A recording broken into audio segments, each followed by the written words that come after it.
Quando meu marido faleceu, achei que a dor da perda seria a parte mais difícil. E por um tempo foi, até eu começar a esvaziar a casa. Até eu descobrir que aquele maldito porão, onde ele sempre me impediu de entrar, escondia muito mais do que ferramentas, caixas velhas ou lembranças empoeiradas. Na verdade, aquele porão escondia a verdade sobre a nossa vida, sobre quem ele era, sobre o que ele fez e, principalmente, sobre o motivo real pelo qual ele nunca me deixava descer até lá. Era um domingo nublado, quando resolvi quebrar a promessa que fiz no nosso casamento, nunca forçar a porta do porão. Ele dizia que era coisa dele, que eu nunca entenderia, que só servia para guardar tranqueira de homem. Mas naquele dia, algo estava diferente. O trinco parecia gasto, a fechadura quase frouxa, como se alguém ou algo quisesse que eu abrisse. Quando a porta rangeu e a luz fraca da escada revelou as sombras daquele lugar, meu coração apertou como se adivinhasse. E quando cheguei ao fim da escada, o que encontrei ali embaixo destruiu tudo o que eu pensava saber sobre o homem com quem dormi por quase 50 anos. O que ele escondeu no porão mudou a minha vida. E talvez mude a sua também. Então, se você quer entender por que esse segredo foi mantido a 7 chaves durante décadas e o que mais pode estar escondido atrás das portas da própria família, se inscreve agora no canal. Assim você não perde essa história, nem as próximas, que talvez sejam ainda mais chocantes. Meu nome é Célia. Nasci e vivi praticamente a vida toda numa casa simples de interior, dessas que tem quintal com galinha solta, cheiro de café fresco pela manhã e silêncio de vento, arrastando folha seca no fim da tarde. Fui criada para ser mulher de família, dessas que cuidam da casa, dos filhos e que fecham os olhos para as coisas que não entendem direito. Quando conheci o Arnaldo, eu tinha só 18 anos e um coração cheio de sonhos bobos. Ele era mais velho, vinha de uma família respeitada na cidade e todo mundo dizia que ele era um homem sério, trabalhador, do tipo que não se mete em confusão. Eu, boba como era, vi nele um porto seguro. Nos casamos poucos meses depois do nosso primeiro encontro, numa cerimônia pequena, só com a família mais próxima. Lembro como se fosse ontem. Meu vestido era emprestado, o bolo foi feito pela minha tia e Arnaldo chorou quando trocamos os votos.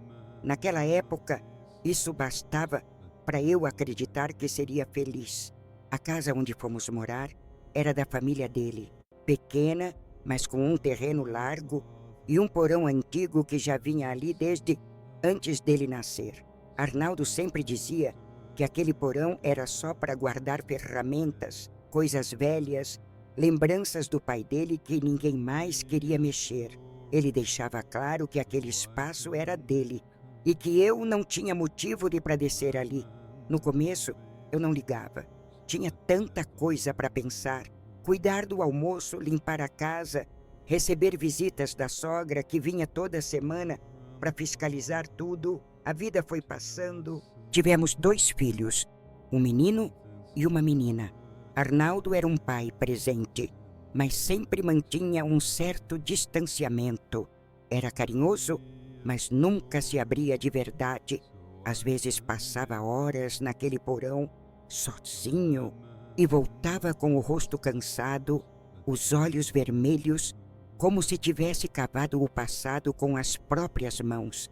E sempre que eu perguntava o que ele fazia lá embaixo, ele respondia com um sorriso forçado. Coisa de homem, Célia. Nada que você precise saber. Durante anos, aceitei essa resposta, porque era mais fácil fingir que aquilo não me incomodava do que bater de frente com um homem que nunca gostou de ser contrariado. Com o tempo, fui notando pequenas coisas, objetos que sumiam da casa e depois reapareciam no sótão sem explicação. Caixas lacradas que ele levava escondido pro porão Quando achava que eu não estava olhando, às vezes ele trancava a porta com um cadeado pesado, outras vezes parecia até esquecer de fechá-la direito. Mas ainda assim, eu nunca tive coragem de entrar. Algo dentro de mim dizia que era melhor não saber, que existiam segredos que protegiam a gente, mesmo que nos deixassem no escuro. Mas tudo começou a mudar quando ele adoeceu. Arnaldo teve um derrame repentino e os médicos disseram que ele não teria muito tempo. Nos últimos dias, mal falava, mal se movia e mesmo assim, um dia antes de partir, ele me chamou perto da cama e segurou minha mão com uma força que eu não imaginava que ainda tinha.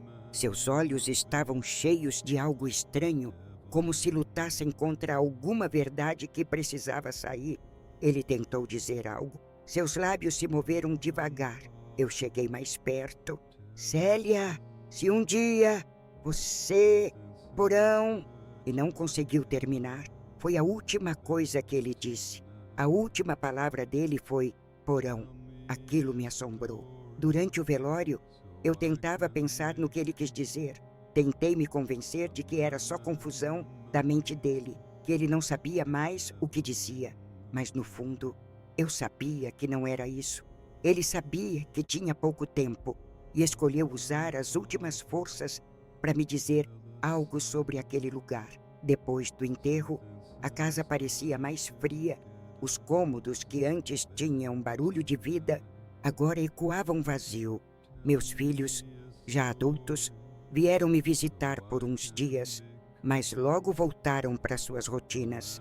Fiquei sozinha com os móveis, com o relógio da parede que não parava de marcar as horas e com aquele porão, agora mais silencioso do que nunca. Passei dias tentando ignorar, mas tudo na casa parecia me empurrar naquela direção. A porta do porão, que antes me parecia uma barreira, agora me chamava. Uma noite, ouvi um barulho vindo lá de baixo, um estalo seco, como se algo tivesse caído. Desci da cama no escuro e caminhei até lá, mas não tive coragem de abrir. Meus dedos tremiam na maçaneta. Lembrei do olhar do Arnaldo. Lembrei das palavras cortadas no fim da vida. Se um dia você, porão... No dia seguinte acordei decidida. Peguei a chave que ele sempre escondia atrás do espelho do banheiro. Eu sabia onde estava, mesmo fingindo que não, e caminhei até a porta. Tranquei a respiração, girei a chave. O estalo da fechadura soou alto, como se a casa toda tivesse ouvido. Quando abri a porta, um cheiro de madeira antiga e poeira me invadiu. Desci os degraus devagar. Cada passo ecoava como uma batida de coração. E quando cheguei lá embaixo, percebi que nada, absolutamente nada, poderia ter me preparado para o que encontrei naquele lugar. O porão era maior do que eu lembrava, ou talvez maior do que eu imaginava, já que nunca tinha realmente estado ali. As paredes eram feitas de pedra antiga, algumas partes cobertas por placas de madeira envelhecida. As lâmpadas penduradas no teto piscavam com uma luz fraca e amarelada, como se hesitassem em iluminar o que estava escondido ali. Dei mais alguns passos. Notei uma bancada com ferramentas antigas, muitas enferrujadas, outras com a aparência de nunca terem sido usadas. Ao lado, uma prateleira cheia de cadernos empilhados, todos etiquetados com datas que começavam nos anos 70. Meu coração acelerou. Peguei um dos cadernos. Estava cheio de anotações com a letra do Arnaldo. Mas não eram listas de compras, nem planos de reforma. Eram registros detalhados, nomes, locais, horários e algo que parecia relatos. Um deles falava sobre um homem chamado Dirceu, um pedreiro que trabalhou na nossa casa em 1983. Lembro dele. Sumiu do nada e a polícia nunca descobriu o que houve.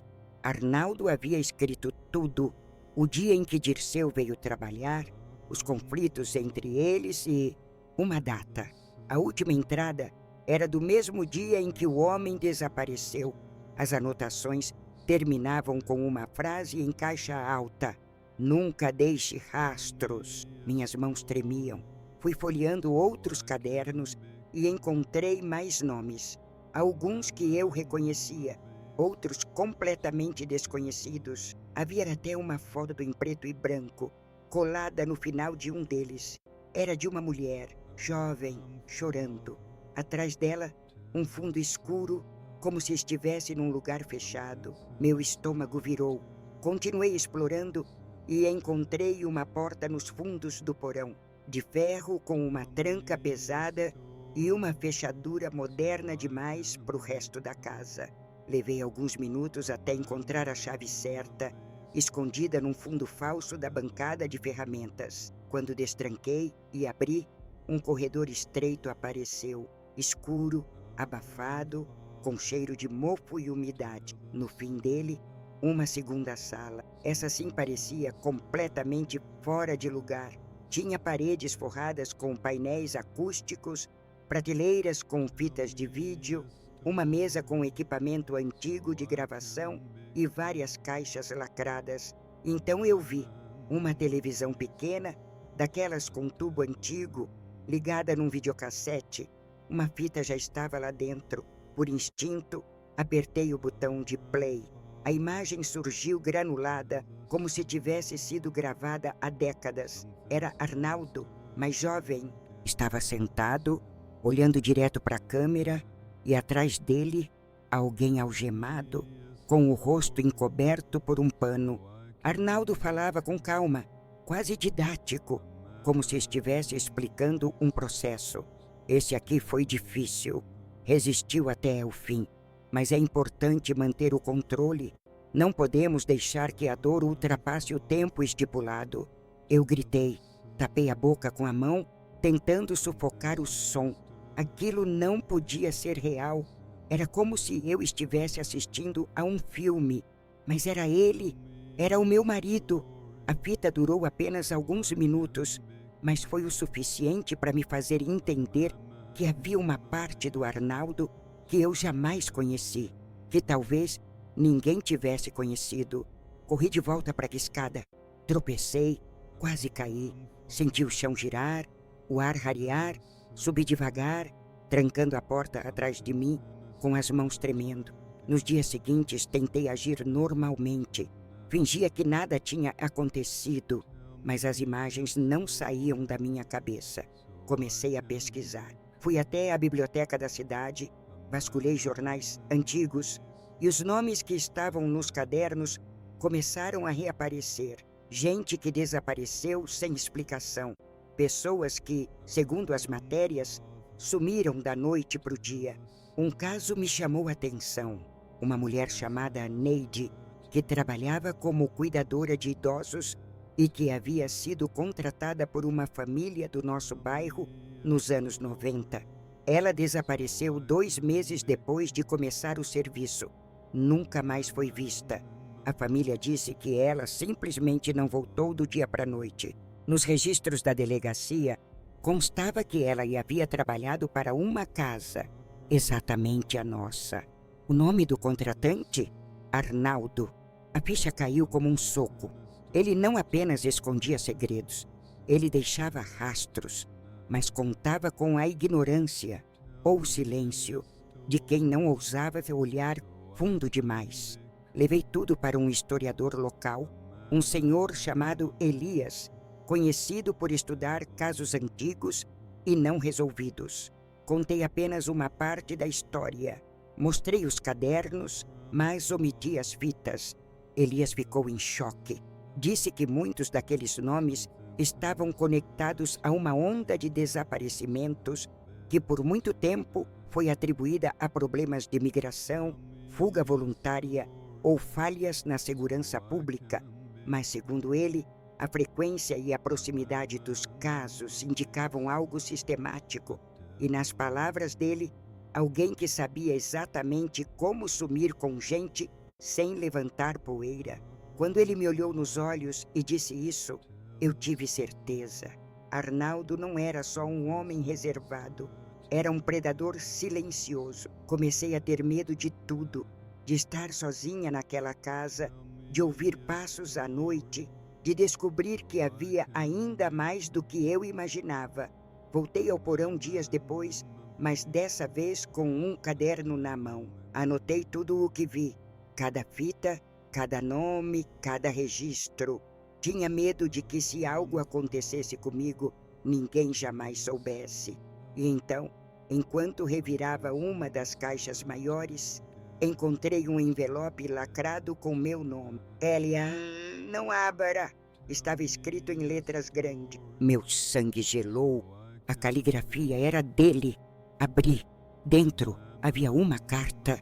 E o conteúdo era pior do que qualquer fita, Arnaldo confessava, com palavras frias mas precisas.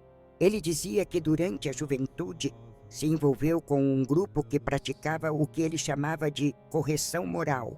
Pessoas que, segundo eles, não se encaixavam nos padrões da sociedade da época. A justificativa era absurda.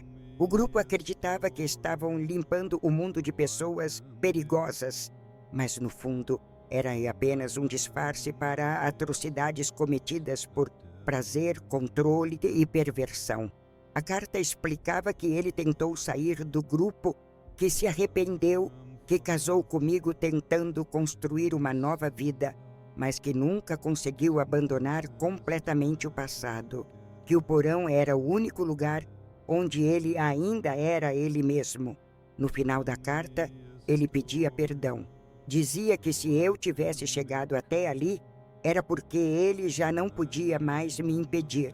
E terminava com uma frase que me atormenta até hoje. Talvez você nunca me perdoe, mas espero que compreenda.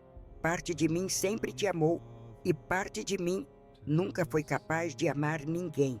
Eu queimei aquela carta, queimei as fitas, queimei tudo, mas os cadernos escondi. Ainda não sei por quê.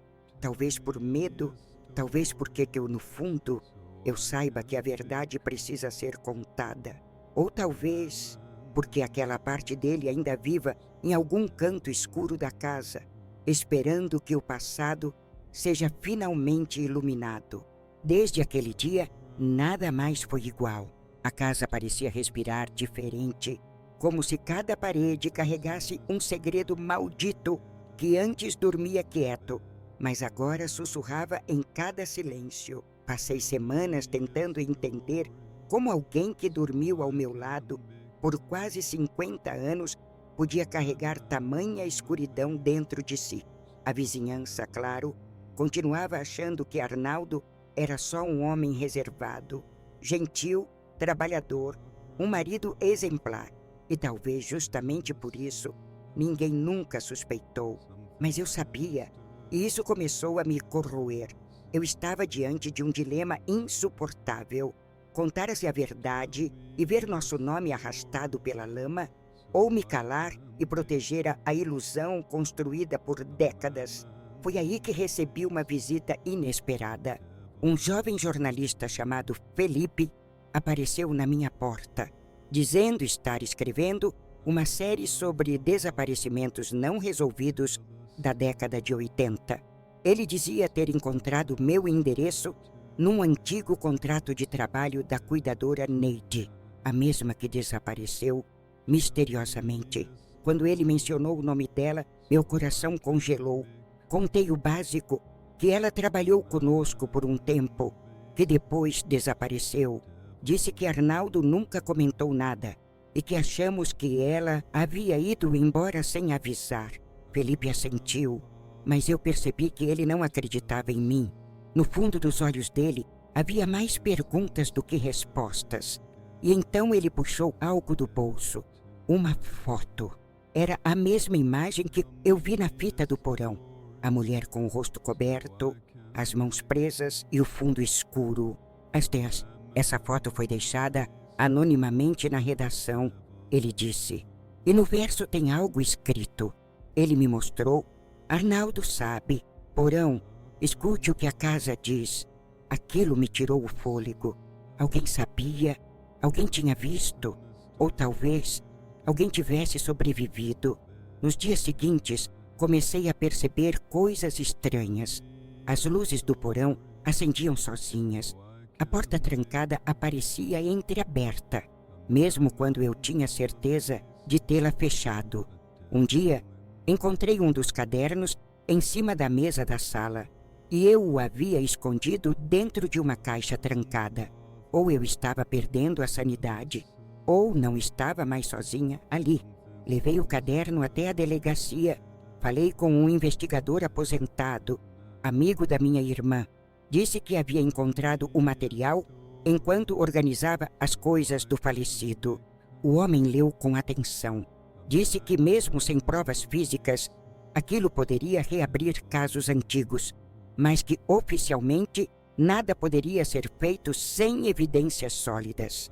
Ele sugeriu que eu mantivesse aquilo em segredo, ao menos por enquanto. Mas o que ele não sabia era que o segredo já estava me consumindo.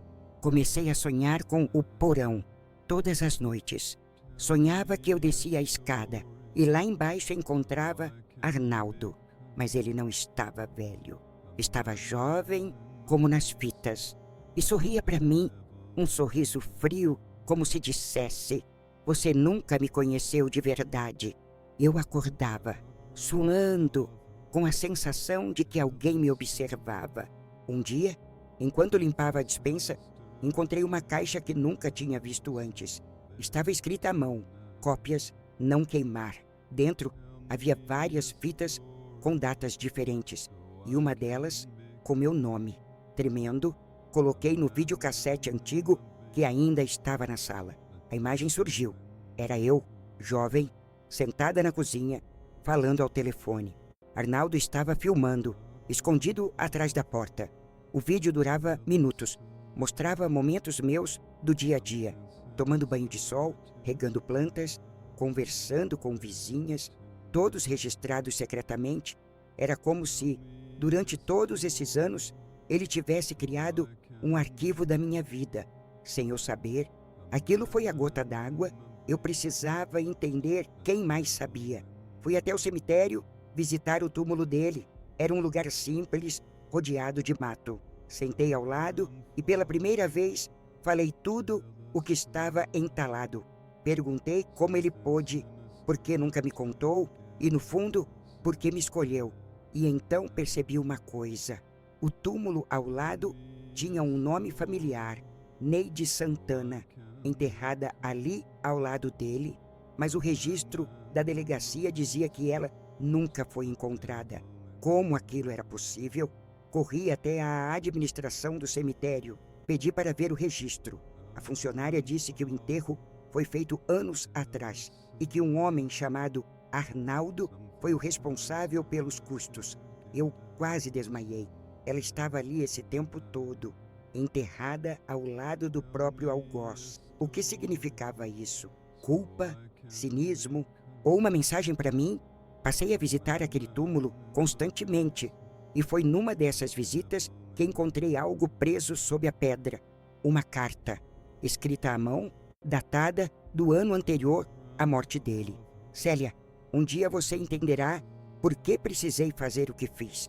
Mas, mais importante, espero que você saiba que nem tudo que guardei era maldade. Alguns segredos foram guardados para te proteger. Aquilo me destruiu. Durante todos esses anos, achei que nosso amor havia sido verdadeiro, que mesmo com erros, havia sido real. Mas agora, eu não sabia mais. Cada lembrança estava contaminada, cada gesto de carinho questionado.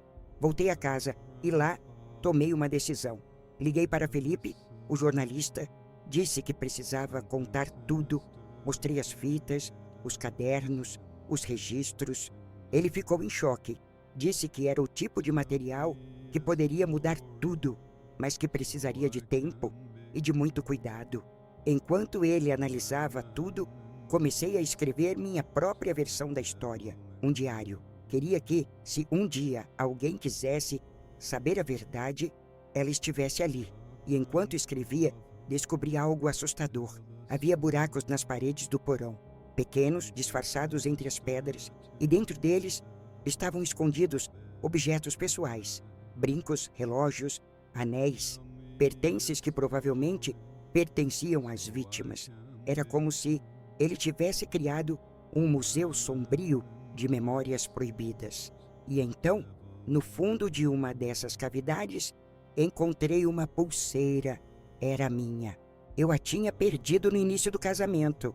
Arnaldo disse que havia se quebrado, mas ela estava inteira, escondida ali, entre os restos dos outros. Aquilo me fez entender. Ele me observava desde o início, me controlava, me manipulava e talvez tenha me escolhido por alguma razão que eu nunca vou entender. Quando Felipe publicou a matéria, o país parou. Era a história perfeita. Um viúvo exemplar que por décadas manteve um lado sombrio escondido em sua própria casa. Manchetes estampavam a história, programas de TV queriam entrevistas, mas eu neguei todas, porque havia algo mais, algo que ninguém sabia e que talvez nunca devam saber, porque na última fita que encontrei havia uma gravação diferente. Mostrava Arnaldo, mais velho, doente, sentado no porão, falando sozinho. Ele dizia: Célia nunca saberá de tudo, mas ela é a única que pode continuar. E então ele sorriu, olhou para a câmera e disse: alguns segredos são passados por sangue. Mesmo que ela negue, uma parte dela é como eu. Eu desliguei a fita, queimei no mesmo instante, mas as palavras dele ecoam até hoje. Será que ele estava certo? Será que, ao descobrir tudo, algo dentro de mim mudou?